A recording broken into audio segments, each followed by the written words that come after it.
Welcome back to Horror Recaps. In a few seconds, you're going to listen to a frightening tale narrated by me. Fear awaits you. Watch out and take care.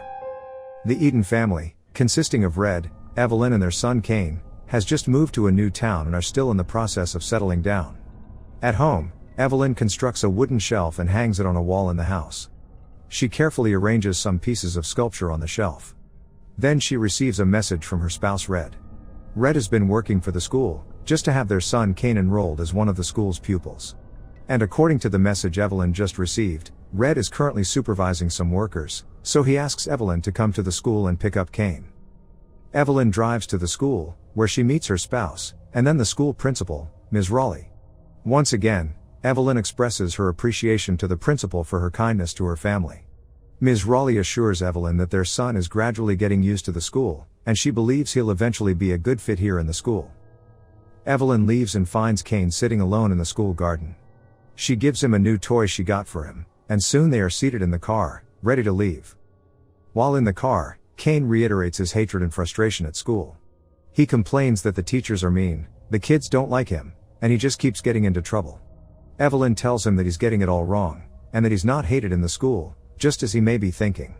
Cain insists he doesn't want to go to school here, but Evelyn tells him that pulling him out of the school is really not an option. She assures him, however, that she and Red are doing all they possibly can to give him the best. Later, Evelyn is at home speaking with her mother on the phone when the doorbell rings.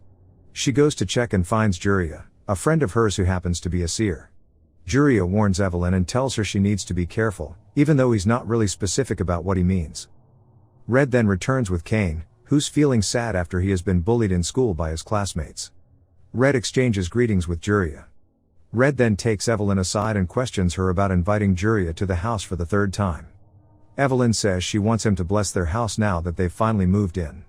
After a brief discussion between Red and Evelyn, Evelyn politely asks Juria to leave the house and come back next week. Evelyn meets her husband in the bathroom and inquires about what happened to Cain in the classroom. Red explains that Cain hit one of his classmates, while the children were laughing at him, and now he's got a 3-day in-school suspension. Later, Evelyn and Red inform Cain that he's been forbidden from playing video games and watching movies and TV for at least the next 2 weeks, with the possibility of extending the period if he does not improve. However, Cain is excited when his parents inform him that they will be going for a hike in the woods the next day. In the morning, Cain dresses up, enters his parents' room and starts jumping excitedly on their bed while the parents are still in bed.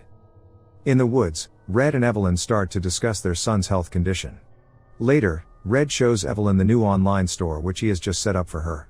He wishes he could do more, but Evelyn appreciates the gift nevertheless. They soon realize that Cain is out of sight. They go in search of him, and soon Evelyn finds him standing and staring at a strange door. The door doesn't quite lead into any building or room, it is just there, standing on its own, with a chain wrapped around it.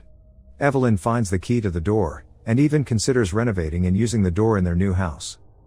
Red agrees to take the door back home with a truck. At home, the door is renovated and repainted red. They finally use it as the door to the closet in their house and it fits perfectly well into the new space. Cain's suspension is finally over, and Evelyn is getting ready to take him to school.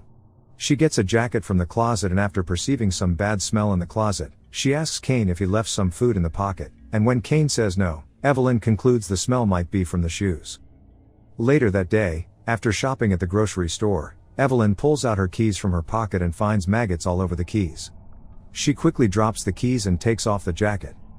Later at night, she complains to her husband about the experience, and Red promises to talk to Cain and see if he knows something about it. Eventually, Evelyn is frightened when she finds what she thinks is a ghostly figure standing in the house. But she turns on the light and figures out it is Cain. Cain says he's having bad dreams, and goes on to explain that in the dream he's walking through a house with many rooms and he's being followed by some kind of monster. Evelyn reassures him that there are no such things as monsters and asks him to think of happy things. In the end, Evelyn recites the Lord's Prayer, moving slowly away from the boy's room as he falls asleep. Meanwhile, there is a ghostly hand trying to reach out to her from the closet. As soon as Evelyn is out of the room, she shuts the closet door and returns to the bedroom. In the morning, Juria arrives at the house and tells her that their house is now unclean, afflicted by some evil spirits, hence the house is no longer safe. Juria tells Evelyn that the house has to be blessed, and during the blessing ritual, Juria notices the door and asks where the door was brought from. The room suddenly becomes darker as soon as he asks the question, but light returns soon enough. Before leaving, Juria tells Evelyn to remove the door from the house and burn it. He warns her to be careful with the things she brings into the house. At night, Red tries to pull the door out, but getting the door out seems a bit difficult now, so Red decides to leave the door for now and pull it out during the weekend.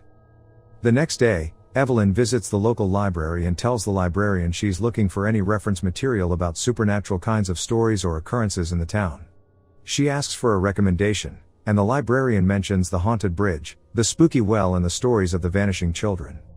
Evelyn is more interested in the story of the vanishing children.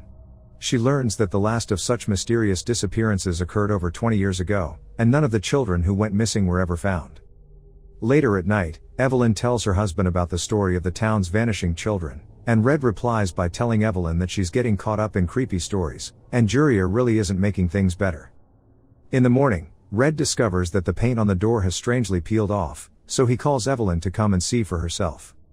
While Evelyn is alone in the house, a ghostly figure keeps moving around the house.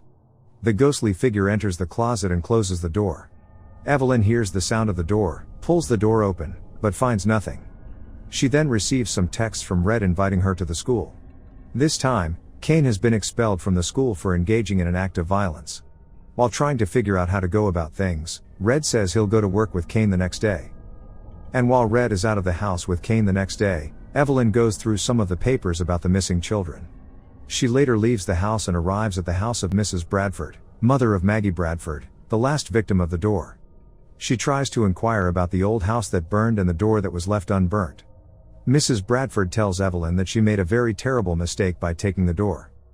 Meanwhile, Red has just dropped Kane off at their house and has instructed him to stay in the house and lock the door.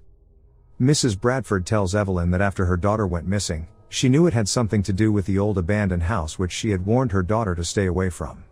So she burnt down the house, and everything was ruined by the fire, except for the door. She buried the door 8 feet underground, but came back the following day and found the door standing right above the ground.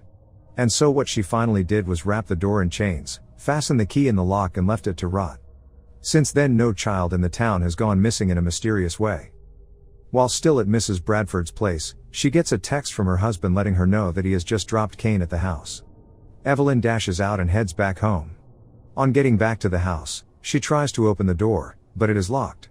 Red drives in at that moment, unlocks the door, but it is too late now. Kane has just become the next victim of the door, the first in over 2 decades. The couple grieve for the loss of their son, and the appropriate authorities are notified about the missing boy. Later Evelyn invites Juria. And when he arrives at the house, Juria tells Evelyn that it is not too late yet, and they may be able to make a bargain for Kane's return. But they have to act fast. He instructs them to get the door out of the house and take it to the place it was found in the woods. They will have to perform some rituals in the woods in order to bargain with the spirit that has taken their son Kane. After performing a number of rituals, Juria is finally able to speak with the gatekeeper, named Empusa. Juria requests for access to the demon which has taken Kane, but Empusa is at first unwilling to grant them access to her master, which Empusa describes as the Prince of Sorrows and Sufferings. Juria explains to Empusa that Kane's parents are willing to bargain with her master, and after much insistence by Juria, Empusa finally agrees to grant them access to her master and instructs Juria to place the key under the door. Juria places the key under the door, and the key immediately disappears, as if a hand has just pulled it in from the other side. Then for a moment, everything becomes totally dark before Juria lightens a lantern, and they see a group of ghost-like children standing right in front of them. The children disappear shortly afterwards, and the door opens. Juria, Evelyn and Red step in through the doorway. They start to negotiate with the demon that took their son. Evelyn and Red offer themselves to the demon, but he rejects them, saying that they are not children, and there is something special about the fear of children which he enjoys. Evelyn threatens that if he refuses to negotiate with them, then they'll remain here with their son Kane. But the demon calls that an empty threat. If they choose to stay here, he'll simply keep them separate from Kane, and they won't be able to bring their son any kind of comfort or consolation. Evelyn then apologizes for threatening the demon. The demon is however interested in a deal that can possibly amplify his power and produce wider results.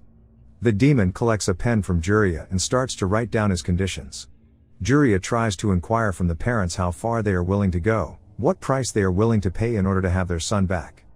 What if the price of getting their son back would bring so much pain and misery to them? Evelyn says she's willing to do anything to get her son back safe.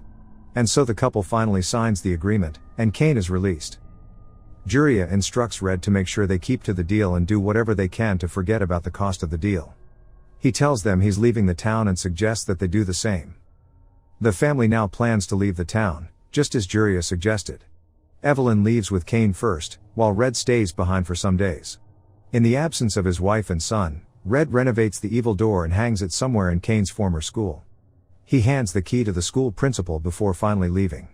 The door is going to remain in the school, where more children can easily become its victims. And this is the price the Edens have to pay in exchange for their son's return. Make sure to subscribe and turn on notifications so you can watch more videos like this. Thanks for watching.